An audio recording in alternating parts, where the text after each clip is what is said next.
Okay, so picture this. Shimmering gowns, courtly intrigue, whispers of rebellion. That's the world of Anne Boleyn. Henry VIII's, most famous wife, right? We've all heard the stories, the scandals, the dramatic downfall, all that. But what if I told you there's more to it, like a deeper story to uncover?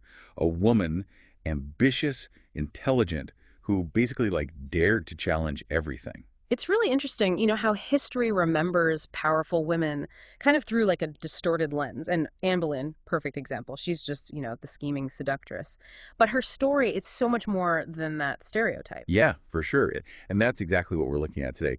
Peeling back those layers, myth, misconception, all that, to see the real woman, not just a legend. From like young noblewoman with like big dreams to the queen who defied, well, a king and like started a whole religious revolution. And it all starts, as these things tend to do, with family. How she grew up, it really shaped her ambitions. Family was on the rise, her father totally determined to climb that social ladder. It wasn't just climbing, though, was it? I mean, her father, Thomas Boleyn, he was like a really skilled diplomat, courtier too. He taught Anne, how power works, all the political maneuvering. Absolutely. And this is where her time in the French court comes in. It wasn't just, learning languages and how to like behave at court. Anne saw a whole different world, way more sophisticated, way more intrigue compared to like the English court back then anyway. So she comes back to England, Yeah. a changed woman, huh? More refined, more, I don't know, worldly. And with this, like, awareness of what she could do. Talk about making an entrance. What an entrance it was, the Chateau Vert pageant. This is where Anne, really steps onto the stage of history. Picture it, lavish spectacle, celebrating courtly love, chivalry, all that. Anne, playing Perseverance, catches the eye of King Henry VIII. It's kind of poetic when you think about it. I mean, unrequited love, and then, how complicated their whole relationship would be, foreshadowing almost. But Anne, we know she wasn't some damsel in distress. No, not at all. She knew her worth, knew her own power. She wasn't going to be just another mistress. No way. She wanted more. And her strategy was clear, crystal clear. Marriage or nothing. This is where things get really interesting, I think. You see this clash, right, between Anne's, like, ambition and her religious beliefs. She was devout, raised in a world where the church, Catholic Church had all the power. And yet here she is pursuing a relationship that totally, like, challenged all that. You're right. It adds like a whole other layer to her love letters to Henry. I mean, you can see the passion, but also this woman wrestling with, her conscience and what she wants versus like what it could all mean. Yeah, it's like a reminder. History isn't just dates and battles and all that. It's real people dealing with, real emotions, tough choices. And those choices, they get even tougher when Henry actually proposes. Turning point, right? For Annemie, she sees a chance to have it all. Love, ambition, but the cost, huge. Marrying Henry meant he had to defy the Pope, break from the whole Catholic Church. The stakes were, incredibly high. And this is where you see Anne's political smarts, really coming through. She's encouraging Henry, like subtly, of course.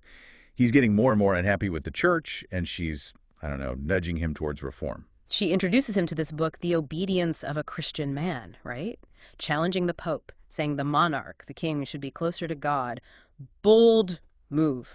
Really bold. Planting those seeds for what becomes the English Reformation. Total power move. Anne wasn't just waiting around for Henry to do something. She was like shaping events. Exactly. And then there's Wolsey, Cardinal Wolsey, how he fell from power. That shows just how far Anne was willing to go. Wolsey, big defender of the church, powerful guy in Henry's court, huge obstacle for Anne. So she orchestrates his downfall, uses her influence on Henry to turn him against like his most trusted advisor. That's Anne at her most, getting rid of a rival, making her own position stronger. It's a big moment for her. She's gone from being like a captivating figure at court to a real player in the game. But she doesn't stop there. The trip to Calais with Henry, calculated for sure. That wasn't just a visit, right? Like a diplomatic thing. It was like a whole PR campaign. Yeah. Anne had to be seen as legitimate on the European stage, a future queen. And she pulled it off. Charmed the French court, even King Francis. Everyone saw her as, powerful, graceful, the treaty that came out of it, victory for Henry politically. But for Anne, personal triumph. It's almost like she's, preparing for her own coronation. Speaking of, let's talk about that coronation.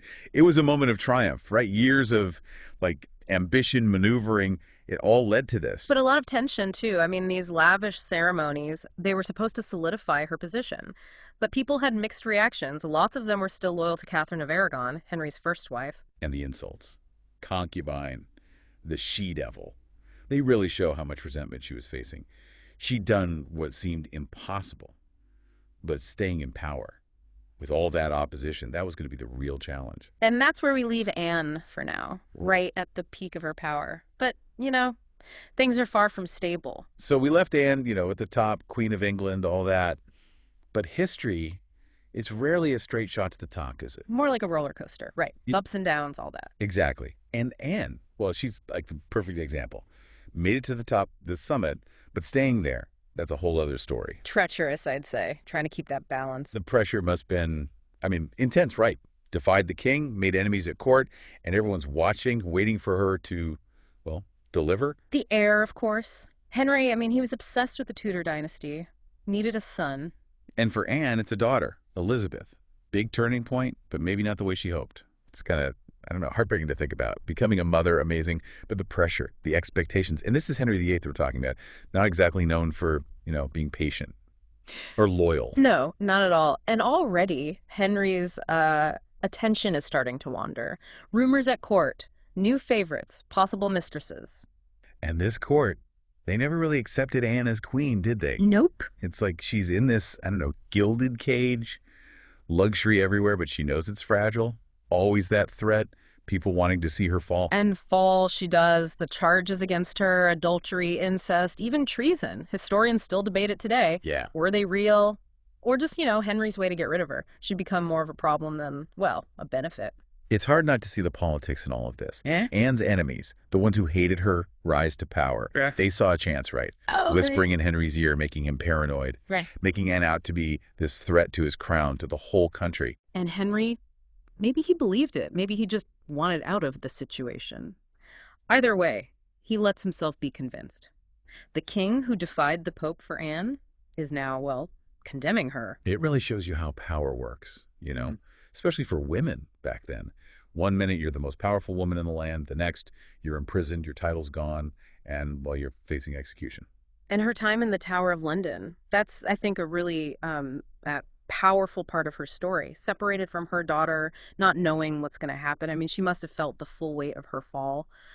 But even then, even in the tower, her spirit, it didn't break. Right. There's stories, people who saw her in the tower, they talk about her dignity, how calm she was, even trying to comfort other people.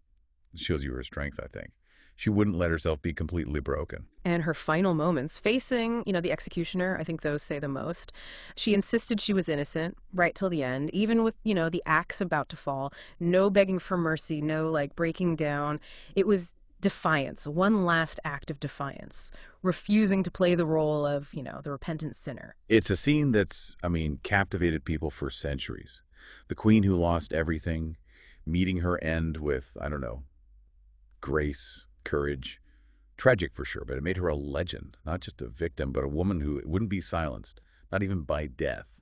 It's a powerful image, isn't it? Her on the scaffold, defiant, right to the very end. Yeah. But it makes you think, what is it about Anne that still fascinates us all these centuries later? It's that refusal to, conform, even when she's facing death. I think that's what resonates with people even now. Anne's story, it's not just like a history lesson, is it? It's like, it said something about us, about, how we deal with power, ambition, what happens when you challenge things. Yeah. Yeah, and how we see Anne, villain, victim, somewhere in between. I think that tells us a lot about how we see powerful women throughout history, really. She's been, demonized, romanticized, analyzed like a million times. It's almost like she's this blank canvas and we just, project our own ideas onto her. Right. All those labels, concubine, the she-devil, that awful great whore. It's not really about Anne, it's about the people who are afraid of her, trying to, take away her power by attacking her. That's a tactic that, it hasn't gone away, has it? People still use that. Try to control women, especially the ones who, don't fit the mold. Exactly. And Anne, she's a reminder of that, of the double standard. Condemned for her ambition, for, supposedly being promiscuous. But Henry, his affairs, no one seemed to care about those. Yeah, it shows you how, messed up the system was. And Anne, in her own way, she was challenging that. And we can't forget, the biggest part of her legacy, Elizabeth, her daughter. The one she was supposedly condemned for not giving Henry a son. Well, she becomes one of the most famous monarchs England ever had. Strong, intelligent, knew how to play the game. Kind of ironic when you think about it. The woman condemned for wanting power, well, she gave birth to a queen who, like, redefined what it meant to rule. And Elizabeth's reign, England's golden age, right? Hmm. Such a contrast to all the chaos after Anne's death.